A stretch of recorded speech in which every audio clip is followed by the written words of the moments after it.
You guys are going to be making a mug handle and attaching it. If you can't see me, you can certainly look up at the board. I put it up there. I think this is the only thing I will keep from the pandemic is demoing this way. I just think it's easier. So you're going to make a mug handle. I figured out a way that's kind of like a combination between pulling a handle, which is more traditional way, with a little bit more coil rolling kind of incorporated. So it simplifies the process a little bit.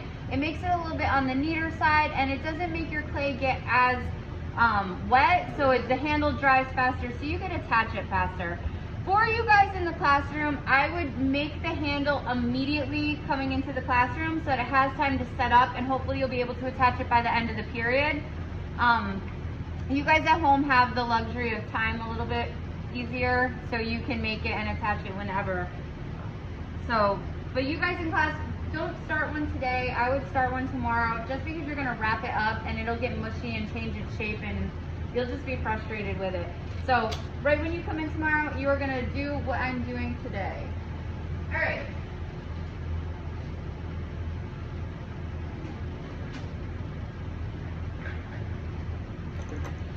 So traditionally, a potter will pull a handle by making it into, like, taking a big lump of clay, rolling it a little bit into like a carrot shape, dipping it into a bucket of water, and then like pulling the handle to make the clay really smooth and stretched out, which is normally how I show you. But I think this way, for this year's kind of the way it's going, this way is a little bit, it's sort of like that, but a little bit easier. So you're gonna start with a like golf ball size of clay, and you're just going to,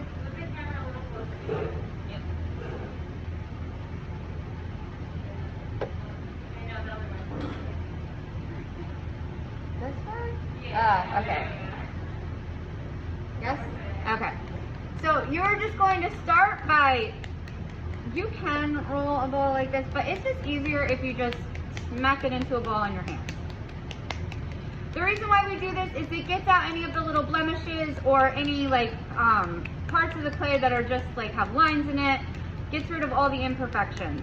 And the nicer a ball of clay you start with, the nicer your handle is going to look without you having to do too much extra work. So just start with nice smooth ball of clay. From here, we're going to roll this into looking like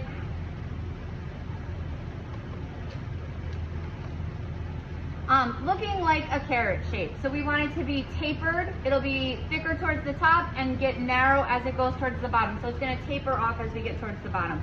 I like to start by just rolling it in my hands. That way I keep this part a little bigger than the bottom.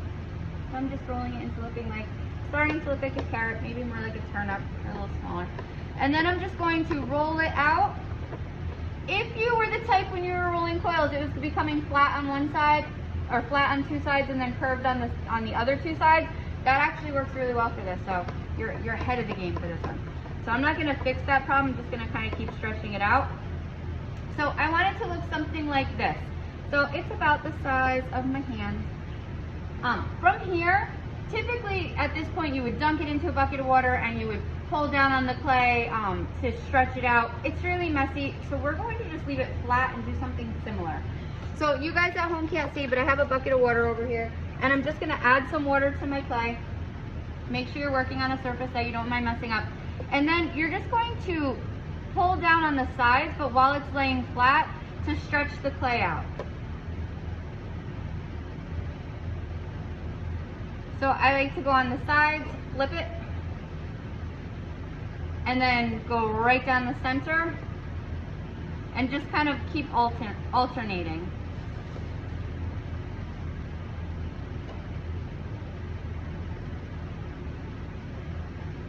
But what you'll notice is that the clay gets really slimy, and that's important because it means it's moving and you're getting like a nice smooth look to it as opposed to like a lumpy, not finished look. And you're just gonna keep doing this until you get it to be as skinny as you want it and as long. I have a lot more clay than you actually need. Can't move my massive hand. But that's because I want to have options. So once it's formed, I want to be able to cut off some or change the size, or I just want to have options. If I make it too small, then I'm kind of limited by how big I made it. So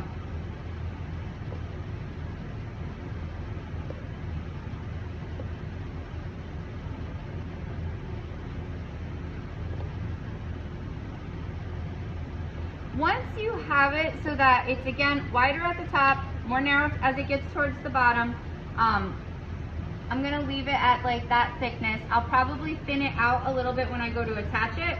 But once you get it to that shape, then you're going to smush down the chunky part in the front and stand it up so it looks like that. So it's standing like that. This is so that it can dry even and you have air kind of circulating all around it so that it has time to set up.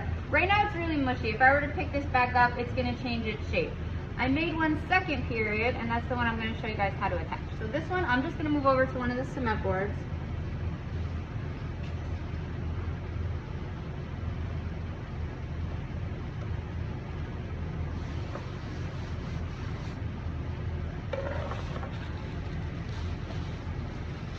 So this is the one I made second period. It's still soft, like I can change the shape of the clay, but it's holding its shape. So that's important. If you want to have a nice looking handle, you want the clay to be able to hold its shape. So it's doing that, but it is still soft enough that I can squish in and change the clay, all right? From here, you need your mug. I typically like to put the handle where the seam goes because it's usually the part that doesn't look like as neat as everything else. You can put the handle anywhere. If your seam is really a lot thinner than the rest of your mug, you might want to consider putting it somewhere else. If you kept everything pretty even, then it doesn't matter. You can put it wherever you want. You guys at home, before you make the handle, before you attach the handle, I want you to go into your cabinets and just look at different mugs and feel different handles and see how they feel to you, and then see what kind of handle you like. You've probably never thought about it, but if you have a mug that has a really uncomfortable handle, you might not use it that often. Or if you have one that just feels extra comfy, that might be like your go-to mug. I have a go-to mug. So here are some different mugs with different handles. Your handles can fit 1 finger, 2 fingers, 3 fingers, or 4 fingers. I prefer 3 fingers because it allows you to put your pinky underneath and gives you some leverage to help pour whatever's in the cup into your mouth. 4 fingers, sometimes you don't have that same, like it just makes a difference. So you guys in here, I want you to just come hold the handles when I'm done doing this and just see which ones you like. This handle I don't like at all. It's too skinny, it's too round. I can't fit 3 fingers comfortably. 2 fingers really isn't comfortable either. So I just wanted you guys to feel something that was uncomfortable. This one's a little bit more comfortable because it just cradles my hand nicer. And if you have bigger hands, it's going to change. If you have smaller hands, it's going to change. This is just a little 1 finger. Some people like these. To me, it becomes a little bit heavy. This is my favorite handle. It holds 3 fingers. My pinky can go underneath it. It has this little thumb rest, which I like. It's comfy. So you'll feel them and see which ones you like and which ones you don't. And then you can make your handle to kind of fit whatever shape you like. All right, so for attaching your handle, your cup should be pretty set up. I can't change the shape of this. If I were to try and change the shape of this, I would break it. So that's how set up this is.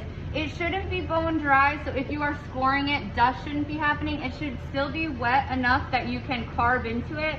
It's kind of like where you sgraffitoed your plate, like at that level of dry or wet, however you want to put it. Your handle is a little bit more wet than the cup. So it's important that when you attach the handle, you make the connection equal to this. So we really have to score and slip a lot on the mug. The handle won't need it as much because it's still on the wet side. So how I like to attach a handle, I have my knife, I have slip, and I have my serrated rib, or the little tool that you guys made at home. I like to cut the bottom piece on an angle, and that's so that it will line up and fit flat to the mug. And I do the same thing to the top part. There's a lot of clay up here, so I'm just gonna get rid of that big chunk right off the bat. And then I just kind of keep testing, like way too big. I feel like this top part is a little thick, so I'm just gonna thin it out.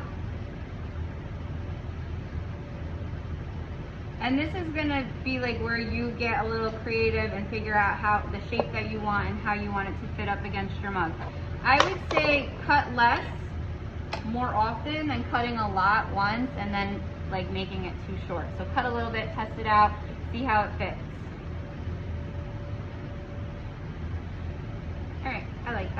One other thing that I try and avoid is having the handle go above the cup. It just, when you flip it over, like this one goes above the cup. When you flip it over, it's just wobbly and uneven. Whereas if you have one that goes below the rim, it flips over nice.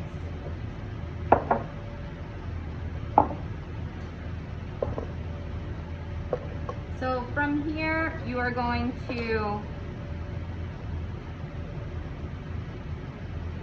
change this to whatever shape you want.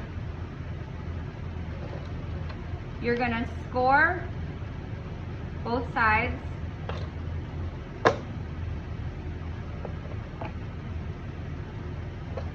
And add some slip.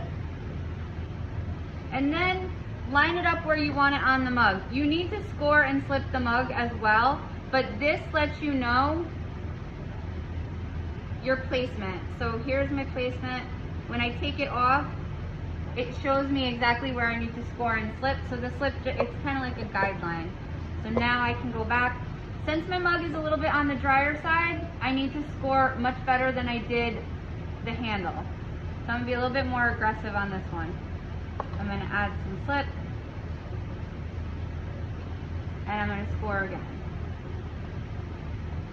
The idea behind that is that all the scoring and slipping and repeating of it will make this clay become the same, like wet, as this clay. They attach better when they're the same. All right, so from here, I'm gonna wiggle them together. My hands on the inside supporting as I press down.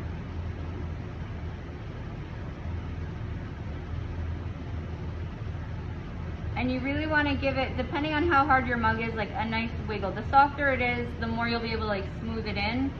The harder it is, the more you need to really make sure that it's connected.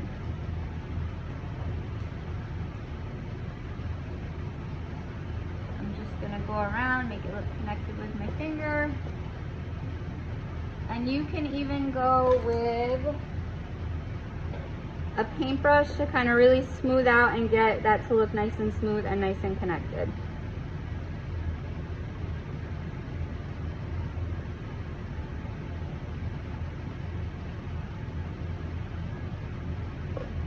I like to add a little thumb rest, so after it's attached, I just put my thumb into it. It just gives your place, like your thumb, a little place to rest. And then I hold it and see how it feels. I feel like the bottom, I want it to come out a little bit more. So I'm just gonna change the shape of this and make sure that it stays connected.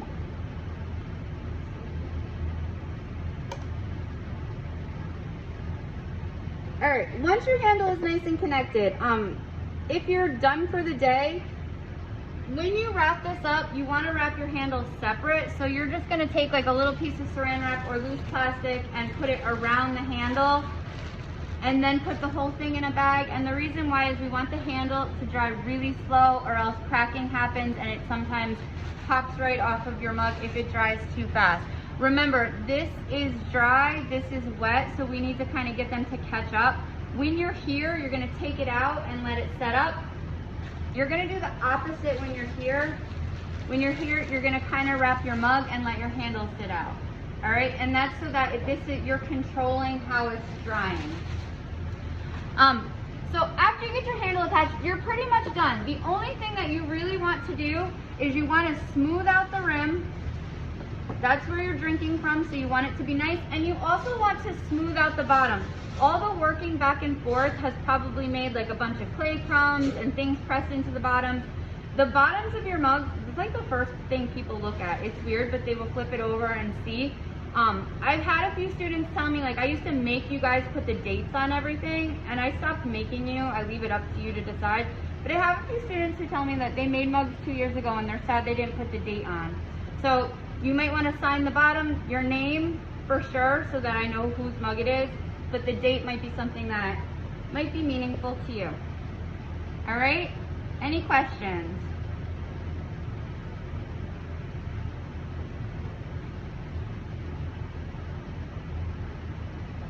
Not yet. All right, you guys at home, you are free to go. Wait, don't log out yet. I just want to make sure none of you ran away before I finish. Oh, Jada, you're here. I have to change your attendance. All right, you guys those progress pictures posted. Tomorrow I'm going to go through and hold you if you're missing anything. If you happen to only Sgraffito plate and you did it, let me know so that I can change your grade. Alright, at this point you guys can also, like, if there's cracking or anything, you can refine it and clean it up. It's like your cleanup stage, your final. What's up?